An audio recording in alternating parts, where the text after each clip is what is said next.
LOP in the building. My life been a movie, I should've filmed it. Nicely with the pen game. Pops taught me the spit game. Get your cameras ready, we heavy catch when I'm in frame. Produk, opinionated, but I'm coming through smooth with it. I be kicking facts, you could Google it. Run a block to the booth, hear the truth, just another lane lock. I'm a Crown Heights legend, still repping the same block. Whoa.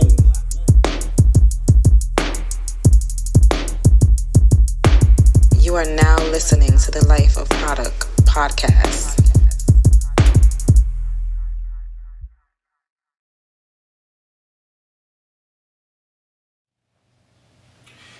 Yeah, what up, man? It's the boy Produk. You are now rocking with the Life of Produk podcast. This is episode 19. I told y'all when I hit 21 episodes, I'm gonna take a shot on the show just for y'all. I'm gonna have a bottle of Patron in here for y'all. You know what I'm saying? You know what I mean? We rocking out, baby. Yeah, I'm very excited about this because you guys are giving me great feedback. Like, really, it's better than I actually thought it was going to be. At first, I was like, nah, I don't know. I was kind of up in the air about it, but the responses that I'm getting from the people, fucking inspiration deal. I told you that shit on episode 18. Today, I want to talk to y'all about disengaging. That absolutely. Sometimes you have to disengage from a lot of shit in life because we get so caught up in so many things, we actually lose sight of what the bigger picture is. Look at the fucking Republican versus Democrat beef that we've had for how long until the election was over, and it's still fucking going on, which is crazy. I personally know a lot of people that were so into this fucking election, they was actually losing track of themselves. You know what I'm saying? It kind of became like low key, like a real. We really almost kind of had a civil war. Can I say that shit? Am I allowed to say that? Yeah, because I am, because it's my fucking show and we're grown. Imagine the Republican versus Democrat shit got so bad that we kind of almost had a civil war going on. Imagine you walking out of a store one day and you seeing, I don't want to say color. I'm gonna just say Republicans versus Democrats. Imagine you come out of a store and you see people actually physically fighting inside of a fucking parking lot because of the whole political shit. It was bad, like really, really fucking bad.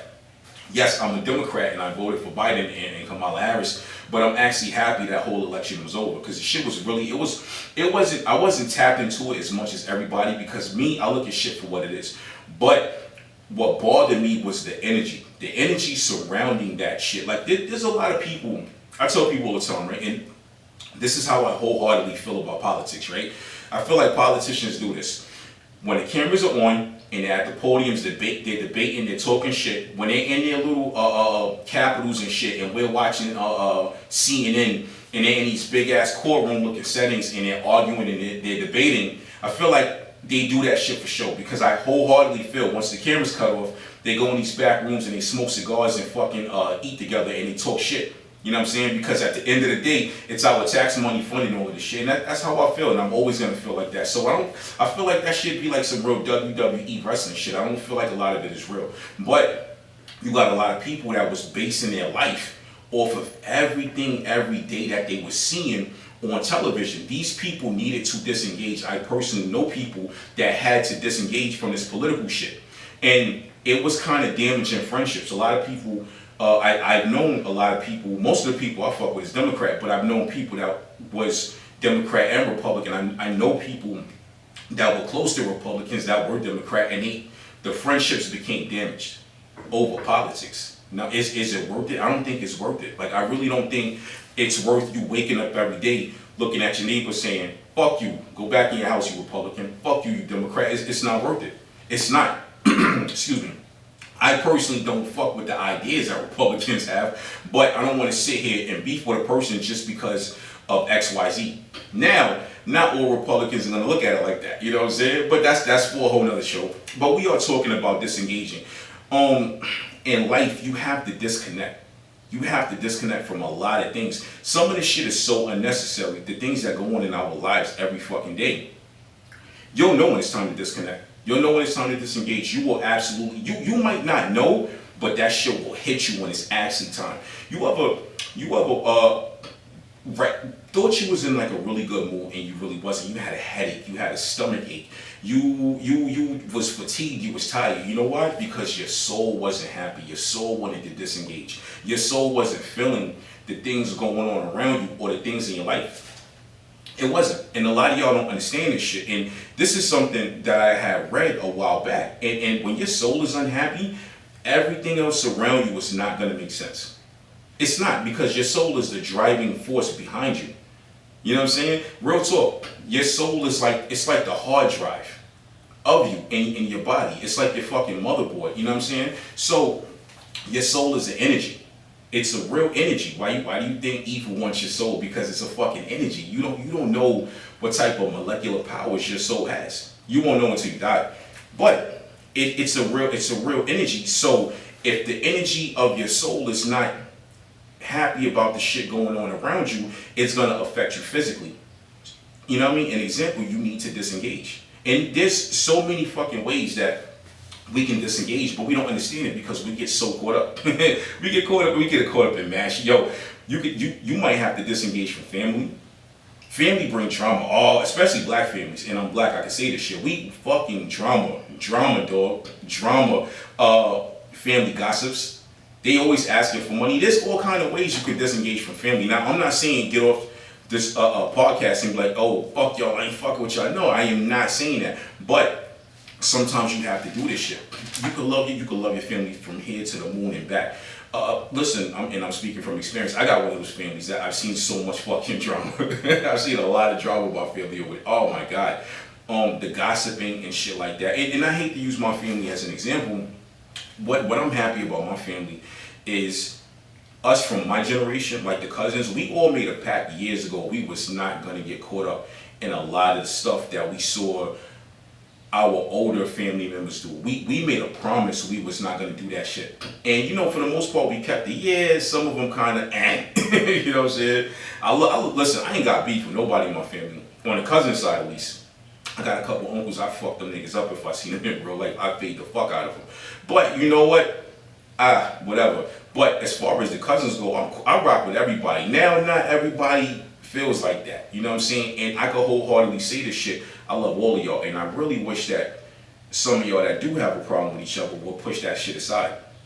I've seen situations in my family when the older generation felt like they had to take sides and shit like that. And I, like I said, I hate to use my family as an example, but I've seen that, and it hurt. It really hurt, because all of us cousins that was involved, we was basically the children in the middle of it. And it's sad when this family member ain't talking to this family member, or this family member is not coming to the barbecue or the cookout. Now, I don't get to see this cousin. We don't get to see that cousin. We don't get to play together. You know what I'm saying?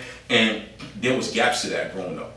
There was a lot of gaps to that growing up. And a lot of us sat and had heart-to-heart talks about this shit. And we, the main problem was the adults. The adults were acting like children. They needed to disengage. And I wish that some of them did. I don't know, I know a lot of them made up. For the most part, a lot of them made up. There's a couple of them that haven't. But when those people are older and they are stuck in their ways, I can't do shit about that. You know what I'm saying? And I try to play like the median point for shit in my family before, they didn't. That shit ain't go good. That shit did not go good at all. So I told myself I would never do that shit again.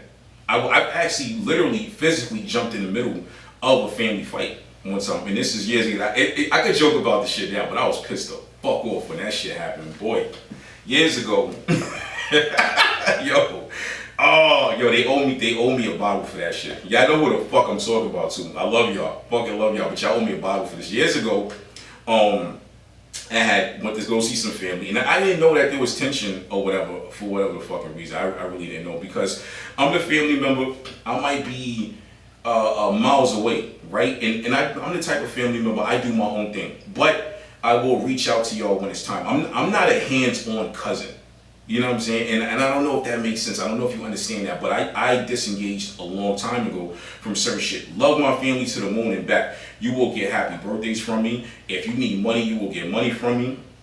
If you got beef, I will pop up. But other than that, I am not a hands-on cousin. You know what I'm saying? I'm the cousin that either doesn't come to the event, or I'm coming late as fuck because I got shit to do. So I'm not a hands-on cousin.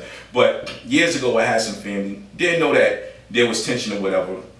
I flew into town. I was back in Brooklyn. Flew into town. Literally within the first 3-4 hours, shit popped off. Boom. Fist fight almost broke out. I'm holding one back. Boom, I'm thinking everything is dissolving. I'm thinking shit is cool. I jump in the middle. Boom, I get snuffed. I can't make this shit up, yo. Oh, it's fucking bad. Yo, we joke about it now, but this shit was not funny. It was not. It was not funny at all. Like, I was legit pissed the fuck off. I could joke about it now, but at that point, when you know that there's tension between you and family and shit like that, you have to disengage. You gotta disengage, because if you really love your family, you need to know when to step back. You need to say, all right, let me take a quick fucking break and let me come back and we will recess this shit. Yeah, it's the boy Produk. We gotta pay some bills real quick. We got a word from our sponsor. I will come right back and we will finish this shit. Holla at your boy. Yeah, it's the boy Produk. I'm back, baby. Shouts out to Inca for the sponsorship. I really love you guys, man. I was a small fish in a big ocean. I'm kind of doing back paddles on them right now. I think I'm ready for the Olympics. I think by episode 20, I'm gonna be ready for the Olympics and I'm gonna be stunting on these teams. Let me stop playing, man. I play too much. Yo, on a side note, check out for the new single dropping March 12th. Never Gonna Lie, produced by Timeless. We are rocking on. It's a hard New York drill record. It's gonna really shake. It's gonna shake blocks. That's all I gotta say about it. I'm not gonna talk too much about it yet. I'm gonna wait till the record actually drops, and I'm gonna show y'all what it is. But this is episode 19, and we are talking about disengaging. Disengaging is serious. Yo, there's so many ways you might have to disengage. We get so wrapped up in so much stuff that just kind of like hurts us. You might have to disengage from social media. Real talk, yo. A lot of women. Look at how many women out here feel like they gotta start doing the body sculpting, and I'm not knocking it. That shit looks sexy as hell, but they're feeling like they have to do it. You gotta understand, these algorithms are not for us. It's for them. These algorithms are for money. It's a popularity thing, yo. Why you think when you go to the explore page, all you see is sexy, beautiful women? You're seeing people selling some shit. It's a business for them. Instagram is making money off of it. I'm not knocking Instagram. Get your paper. Shit, I wish I thought of Instagram before the dude that made Instagram thought of it. But at the same time, this is to keep you wrapped up. It's an attention grabber. Look how many times you will be somewhere. Look how many times you're home with your kids and you should be spending family time. Family time is important, but you are on your phone. Look how many times people go to the movies, or used to go to the movies, and have the movie they on their phone. It makes no sense that before a movie would start, they would have to show something that said, please do not use your phones, because everybody's on their phones, on social media. Some of y'all, the first thing y'all do is get on social media when y'all first wake up. Y'all don't pray, y'all don't do none of that. Y'all on social media. I've known people that have complained about their significant other because they are in bed at night laying next to them and the other person is on social media. I'm not knocking it. We've all done it. But that should be y'all time. That should be your time to unwind and say, yo, I missed you all day. I was at work. How was your day? That should be time for y'all to talk, make love, argue and get over some shit. Discuss what happened with the kids that day. That's your time. That's not Instagram and Facebook time. It's fucking not. But that just shows y'all need to engage. And yo, real talk, I've disengaged from social media before. I remember one time I took like an Instagram hiatus. I took a hiatus from Instagram, Facebook, all that shit. I needed that shit. I needed it, and I spent that time just more in tune with me. I spent that time on the internet, not social media. See, the internet and social media is a totally different fucking thing. Like, I like to spend time reading factual shit. I don't get my facts over social media. If I see something on social media and I find it interesting, I quickly run to Google, you know what I'm saying, and try to find the fucking facts. Like, I like to actually go on actual websites with factual data, and I read the fuck out of shit. I like reading stuff from the past because I'm a firm believer that in order to know where we going, we need to know where we came from in every fucking situation. So taking a hiatus and disengaging from social media is very important. I think people need to do that shit. I know a lot of people that do that. I remember years ago I was in a relationship and I took a hiatus from social media and shorty thought I was cheating. She thought I took a hiatus and disengaged because I had some shit to hide, like I had a side chick, which I actually fucking didn't. That was not the case. I just wanted a fucking break from it. I legit needed a break from social media because all of the bullshit that was going on. And I needed a break from her on social media because she's the type, she'll post a selfie all fucking day, post quotes and shit. Let me post a picture. Oh, why you posting that? Like I'm half naked. It would be literally me just sitting here in a fucking snapback. But Yeah, listen, everybody different, right? But some of y'all need to really disengage from social media. Y'all get so wrapped up in this shit. You got women that are twerking in front of their camera and they got their kids on the side out of the frame just for likes, yo. I remember when the quarantine shit first happened, that shit was crazy. Like, it was so crazy. There was celebrities checking my story. And I'm not gonna say it was celebrities. There was, because you know you can go check your story. I would scroll to the bottom. Excuse me. Oh my god, my fucking allergies is killing me.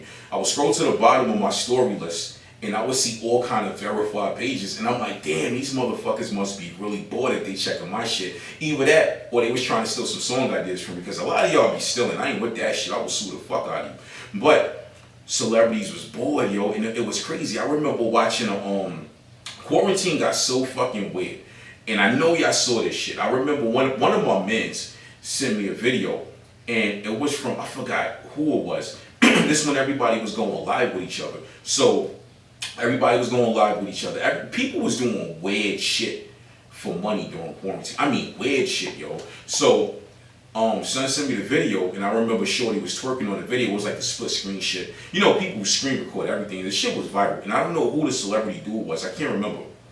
But the chick was twerking, and whoever was holding, I think it was a child holding her phone, because it looked like the person was short. Whoever was holding her phone either dropped it or kind of went to the right. And you seen an older lady that looked like her mom's was holding her kids. It was like 2-3 kids on the side. 2 was toddlers, so they understood what the fuck was going on, and one was a baby. And that shit had to be embarrassing. It had to, but this just shows like hard times. People do anything for money during hard times. At that point, you gotta disengage, yo. You got, and I feel bad, and I'm not talking about Shorty. I don't even know the chick name. I'm not talking about this woman, but I'm just making an example that shows at a certain point we need to disengage. We need to, yo, real talk, excuse me. Me as a man, right? I don't like demeaning people unless you do some shit to me. And then most likely I'll just walk the fuck away, but I don't like demeaning people. Me as a man, right? I don't want to, if I was a millionaire, right? The podcast shit blow, the music shit blow, right? And I'm a millionaire, and a woman with kids comes to me, and this is me being real shit. My mom's is black, my sisters is black, my daughters is black, my cousins, my aunts, all of them, right? Me as a man, if a woman comes to me wanting money, and she's willing to give me some sex for money, or she's willing to twerk on a fucking camera on Instagram live in front of her children for money, me being me, I'm gonna reach in my pocket and cash app and give her that money, because I don't want to see that woman go through that. I don't want her kids to have to experience that shit. That's some shit that's gonna go with these kids for the rest of their fucking lives. You know what I'm saying? Now, that woman might not even fucking care. She might not have no care in the world once that money hit.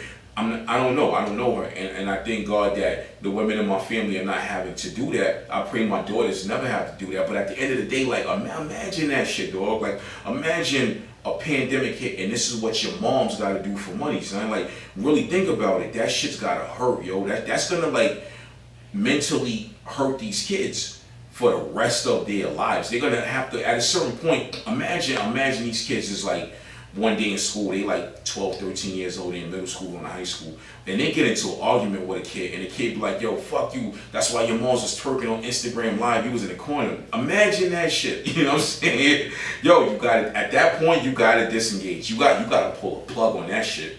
You have to pull a plug on that. How you gonna come back from that? How? Like, how the fuck you gonna come back? There's no coming back from that. You know what I'm saying? Now, you're gonna have to figure out how to hold your head high after that, but at that point, you have to seriously consider taking a break from shit. Now, like I said, there's all kind of ways from disengaging. Yo, you gotta disengage from your friends sometimes. I'm a firm fucking believer that you have to disengage from your friend. I learned that shit when I was like 13, 14, 15 years old. I had friends and shit. We all grew up together. We used to spend literally our after school moments was all together, from after school to my mom's was yelling my name in my building, or yelling my name out the window, or beeping me to get my fucking asses in the fucking house. Real talk. I remember from the time I would wake up on a Saturday, eat breakfast, put my shoes on, go out the house all day with my fucking friends. Then y'all start getting older, y'all start developing different personalities. See, your personality as a kid, as a child, to a teenager is two totally different fucking things. your experiences, your personal experiences in your household, and your experiences at that age are gonna overshadow a lot of shit. So the interaction that you're gonna have with your friends is gonna be totally fucking different than what it was when y'all was younger. I had to disengage from friends and shit, or so-called friends. You know, I had people spread rumors about me, all kind of shit, like all kind of shit. I remember moving from Brooklyn to North Carolina when I was like 15. I told y'all this. I was going from my freshman year in Wingate, which was like one of the worst fucking schools in Brooklyn, and going on 14 to 15. I remember coming back a few months after moving, and I'm hearing people saying, "Oh, I heard you ain't really move. I heard you really live in Gravel." What the fuck? You know what I'm saying? I heard all kind of rumors about me and things like that. Then you have friends that you find out really wasn't your friends. And this shit don't even just happen as a child or a teenager. This shit happens in your adulthood. You know what I mean? The fake shit. You got people that's real. You got people that's really fucking fake out here, but they hold on to you. For what reason, I don't know. I think it's very narcissistic. This shit is weird. But look at the people that have in adult situations that have friends. They're like a fucking crutch for their friends. You need to disengage from that person. Even if the friendship is genuine, you have to either disengage or implement some type of what is it called, tough love on these people, because that person is a whole fucking adult. They're a whole fucking adult. Stop being that person's crutch, because that energy is gonna bring you down. That person's problems is gonna become your problems. You need to disengage. Look at the people that have friends and their friends affect their relationships. That's bad. That is fucking bad. I've known people that wouldn't date people because their quote unquote friends didn't approve of that person. Who the fuck? Are you sleeping with your friends every night? No. Is your friends taking you out to eat? No. Is your friends doing boyfriend, girlfriend shit, husband, wife shit with you? No. Your fucking friends' opinion should not fucking matter, because those same friends that have an opinion, you don't know what they're doing behind closed doors. You don't. You really don't. But see, a lot of people, your friends be secret haters and y'all don't even know that shit. Y'all be so wrapped up in the quote unquote fucking friendship, you don't see that shit. Your friends are not always healthy for you. They are not. Let me repeat that shit.